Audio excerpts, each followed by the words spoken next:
Hey everyone, welcome to the HR Happy Hour Work Break with Steve Bowes and my guest today, Karen Hunter. Karen, how are you? Hi, I'm doing great. How are you? I'm a little tired, I have to tell you, and I think you possibly know why. We've been doing demo after software demo these last few days for the HR Yes. Tech Conference. It's, I Yes. mean, it's fun, but it's tiring. We had a few today, a few yesterday, it's probably a couple more tomorrow. This is your first time through on this particular part of HR Tech, hmm working through all these demos. What do you think of all these software demos? Okay, well, first off, I have to say I'm loving it. I love getting a sneak peek into everything that's going to be coming, a little bit more behind the scenes than I got to see last year at this Sure. point. But I do have to say, maybe even apologize. I mean, I was booking them last year, just like I'm booking them this year. And boy, I had no idea. When we're running them back to back or three or four a day, it can get kind of crazy. Yeah, it can. I mean, it's good. And the reason we're doing all these software demos for people who don't know is as part of the HR Technology Conference this year, we're going, and every year, we go through a process of finding the best innovations, the newest technologies, the coolest and most cutting edge stuff out there. And there's a couple of awards programs that I'd always run in the summer and the fall, the top HR products of the year, as well as the awesome new technologies for HR. I don't need to go into all the details of how that all works, but I mean, we got over 100 plus submissions. We've read them all. And now I don't know how many demos. We're going to end up doing a lot of demos and to try to narrow it down on the top products of the year. So it's been super fun though. And really interesting. We saw a couple really good ones today, and it's fun when you can even I don't want to drop names yet but it's fun. One of the ones we saw today had some old friends as well that we've been working with a long time, and super cool to see those demos. And honestly, really cool to see, despite all the trials and tribulations of the pandemic and the work from home, that innovation is still happening, right? In our HR tech companies, they all made that pivot to work from home, right? Every call we have, everybody's scattered around their homes, including all the development teams, and honestly, software development was one of those occupations, right? That at least it was thought about for a long time. Hey, those people all really needed to be together, right? They needed to work together in close proximity in order to collaborate, in order to be productive and innovative. And I think we're finding out that's not necessarily true. I think they're definitely proving that wrong. Because from what we've seen so far, there's a lot of innovation. I think that was maybe even coming up the pipeline before COVID really hit, that has really been or will be a game changer for the future, just being that all of us are scattered now. Yeah, I think so. So you can expect some really cool things when we finally get through all these demos and we name the top HR products of the year, and we see how that goes. But besides that, I mean, that's been a big part of the last, really the whole week here. I saw something that was, well, first of all, one of the last times you appeared on the show, at least one that I was on, we got a little picture of the goats. Let's get a goat update as a goat owner. What's happening with the goat family? Okay, so with the goat family, I mean, we are growing. So little Stevie, he was our little guy that was on last time. Definitely the My camera hog. favorite. Yeah, so he turned 3 months old on the 10th, and he is now almost 50 pounds. Wow. The problem with him is that, one, he does not understand that he has horns on his head. So he loves to be held. Okay. Every chance that he can, if you go in there and sit down anywhere in their area, he's on your lap. And he is a little restless sometimes. So those little sharp horns get us every once in a while, underneath the chin, or Hallie took one to the eyebrow the other day. So Ooh. yeah, but he's growing up. He still thinks he's a baby. I'm not sure what it's going to be like when this thing's 200 pounds and wanting to sit on our lap, but I guess we're just going to go with it. Yeah, and I don't think you've managed to do this because you're busy with lots of other things and my dopey ideas. That I know I talked to you a while back about. There are zoos and petting zoos and some other places that are kind of renting their goats and other fuzzy, cute, furry type animals for corporate Zoom meetings and actually getting paid to do that. So I know, there's still maybe something to think about. Get little Stevie the goat, make him available for corporate Zoom meetings as a guest. What do goats do? What sound do goats make? Oh, When they well, make the things. I was going I'd to say say a guest they speaker, but he's not a speaker. He's a guest. not really. They kind of baa a lot like a sheep, but Okay. Stevie kind of just likes to yell. All right. A He guest likes his yeller. yelling voice.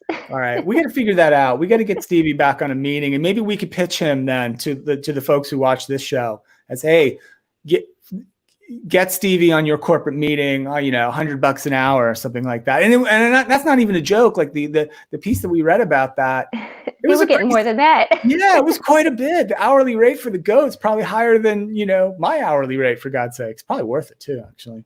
Oh, absolutely. And when you're on a meeting, you're checking out, everybody else's background, what's going on in their house. So Yeah. it's obviously a lot of fun to see what's going on the farm. Yeah. So anyway, well, good. I'm glad they're okay. Glad they're, a lot of work. Mm-hmm. They're a lot of work, but a lot of fun. And one other thing, which isn't about the goats, though, is we do have chickens too that we raised from a day old. And so we have had our first eggs. It's so exciting. Wow. Yeah. So we have one of our 8 chickens is now laying, and she's laying every day.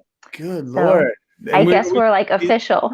These were the eggs you eat at breakfast time? I'm talking these kind of eggs, right? Okay, gotcha. We actually did. We tried them. We saved till we had 4 of them, and we had them last night with dinner, and farm fresh eggs are the way to go. Wow. Have I ever had an egg that's quite that fresh? I don't think so. Nah. All right. Well, that's exciting. That's exciting stuff. Yeah. I used to be a horse owner, and I did that for a long time. So I know how much hard work it is to have all that space and all that land and animals. And I just was dealing with the one horse and maybe a dog too at the same time. But that's really cool. I have one other kind of interesting non-work stuff, non-goat stuff thing I saw, which was, how like they name football stadiums or basketball stadiums, like corporate sponsors now. So it can be like the Bank of America Stadium, which is the one here in Charlotte for the football team, and Busch Stadium in St. Louis, that's named right after the brewery. So where the Buffalo Bills play their games in Buffalo, the stadium had been called New Era Stadium for a few years. New Era is the baseball cap and the sport cap company. You've probably seen New Era hats everywhere. Yeah. New Era is actually based in Buffalo, and the stadium had been New Era Stadium for a while. Well, for reasons that don't really matter, New Era is leaving that deal. It's not going to be New Era Stadium anymore. And now the Bills will need to find, if they want to replace that revenue, I guess, find some other sponsor or naming rights kind of company. And so, Karen, one company that makes a product called the Tushy, which is a type of bidet, has jumped in, and they want to be the naming rights sponsor of the Buffalo Bills field. And guess what they would like to call the stadium? I'm hoping it's not like the Tushy Stadium, but it's close. It's even more. It's even worse, actually. They want they'd like to call it the Toilet Bowl, which it's always been kind of the classic kind of goofy name for like a football game or a football stadium that was very good. Oh, you're playing in the Toilet Bowl, right? So yes. I don't know if it's going to happen, but I thought it was pretty funny. That might be interesting to follow up on. Let's see what happens with that one. I don't want to. I could very easily now, as someone who lived in Western New York for a very long time, which is where Buffalo is. I didn't live in Buffalo. I lived semi near there. I'd like to take a couple of shots at the Buffalo Bills, but I won't. Because their fans and their fan base is known to be really the craziest bunch, maybe out of all the league, maybe all of the leagues. I've got one Buffalo Bills story I'll tell real quick. I went to one game in this New Era Stadium. It might have even been called something even different before that. It was a long time ago, but when I was living up in Rochester, and I'm a New York Jets fan. That's my team. And I went to the game. The Jets were playing at the Buffalo Stadium, and I knew about the reputation.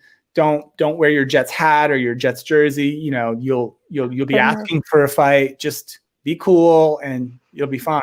So I was just wearing just regular clothes. It was probably winter. I was probably a big heavy jacket or something. I made the mistake, Karen, of when the Jets scored a touchdown in the beginning part of the game, they took the lead. I made the mistake of doing not a full, jump, but just like just not much. You made it known. Within seconds, Karen, I felt something cold and wet and running on the back of my head and neck and back. And oh yes, someone had thrown a beer at me from somewhere behind me, hit me square in the back of the head, down the neck. And you know what I did? I can only imagine, Steve. I did absolutely nothing because, and I got up and You were turned outnumbered. around. Oh my God, there would have been no more me. We wouldn't be doing the show.